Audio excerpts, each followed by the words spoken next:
Dear Professor Hegyi, please let me present my progress regarding our topic, improving the outcomes of cardiac electrophysiology procedures as of December 2022.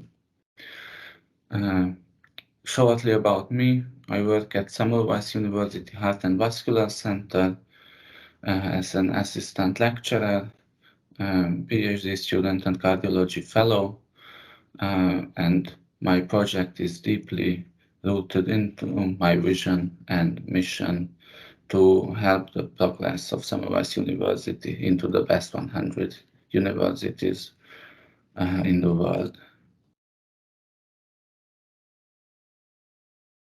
My specific goals during the PhD work were firstly to examine ultrasound guidance and its benefits in connection on comparison to conventional technique during venous puncture in invasive cardiac electrophysiology.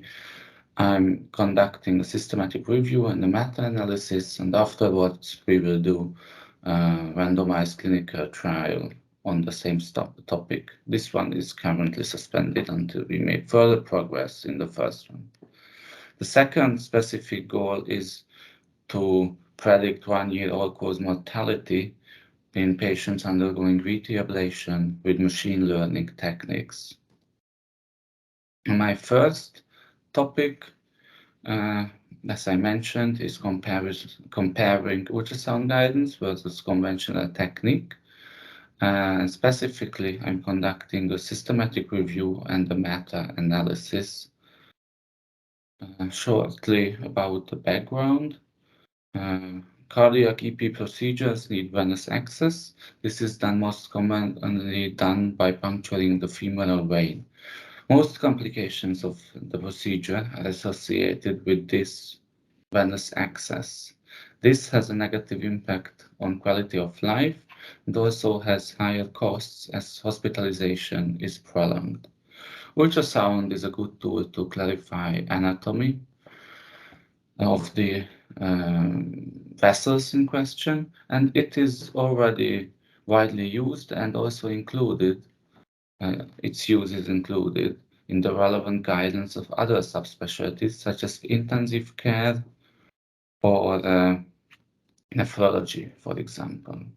It's not yet standard practice in cardiology, and it's not included in our guidelines. So the question I wanted to examine is if ultrasound guidance during venous puncture decreases the rate of major vascular complications compared to the traditional approach in cardiac catheter ablation patients. Our patient group were all adult patients undergoing cardiac EP procedures. The intervention is the use of ultrasound guidance. The comparison is the traditional anatomic landmark-based way, and the outcomes, the primary outcome at least, was major vascular complications. And in addition to this, we also examined total vascular complications. Our hypothesis was that ultrasound guidance leads to less vascular complications. This would have a huge clinical impact if it would be widely used or if it would be implemented in our guidelines. We did a systematic search in the relevant electronic databases in 2021 with the following search key. We found more than 13,000 records. Then afterwards, in the end, we found 12 eligible full texts, which are included in this. And our results were very convincing with summarizing the effect in all the relevant full texts, relevant papers. We found that there is a more than 70% reduction in major vascular complications, such as pseudoaneurysms or major bleedings, or arteriovenous fistulas. Also, in minor vascular complications, there was a significant reduction. This is also over 60%. When we look at other secondary outcomes, we could also show significant effect regarding inadvertent artery punctures and total vascular complications. So the strength of our analysis is providing clear evidence for the benefits of this procedure, and as it is the most thorough scholarly work, the biggest number of patients are included. So this will add hugely to the progress in this field. Of course, we have limitations. There were mostly observational studies. Only one RCT was included. So there is a need also to conduct a well-planned randomized control trial, which is also our goal in the future. To summarize, ultrasound guidance leads to less major vascular complications when compared to the traditional approach. It also reduces the number of total vascular complications and inadvertent artery punctures. And the routine use of this technique should be considered in all EP labs around the world. We plan to, as you see in this slide, to submit this manuscript in the frontiers of cardiovascular medicine, hopefully in May or at the latest in June this year. Regarding my second project, the machine learning-based prediction of 1-year all-cause mortality in patients undergoing ventricular tachycardia ablation. Please let me start with the background.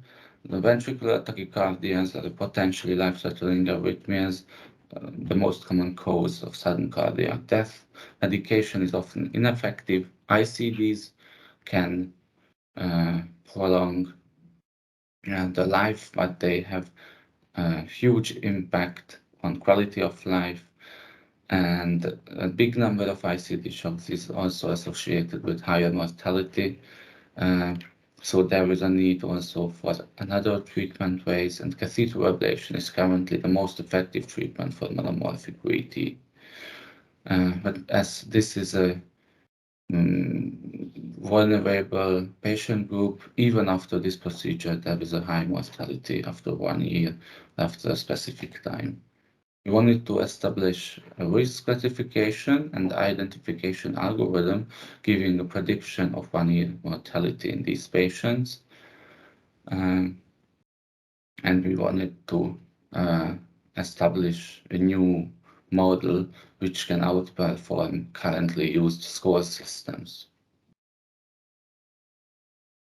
In our department, we have a registry of VT ablation patients since 25. There are around 300 patients who have fulfilled our inclusion criteria, and this registry included more than 60 parameters what we could input in our data model. We utilize supervised machine learning to set up our own model. As you can see in this slide, it has outperformed the IVT score and the pain ESD score. You can see this on with the green line on this graph. We also examined what the most important predictors can be in this model. Altogether, we had 18 parameters which were included in the final model, and the most important ones having the biggest effect were mitral EVF deceleration time, the presence of a CRT implanted previously, age, electrical storm or multiple ICD therapies, and the hemoglobin level. We also identified unique predictors not included previously in the previous prediction systems, such as deceleration time as mentioned, creatinine level, and if the VT was incessant or not. This is a new, more efficient prediction algorithm, and it will help us to identify the patients in need of a more thorough follow-up. We can have more quick interventions, escalate the treatment to more invasive therapies earlier, and this will be able possibly later to lead to reduced mortality among them. The most important predictors were mitral leaf deceleration time, CRT, present or not, age, and hemoglobin concentration.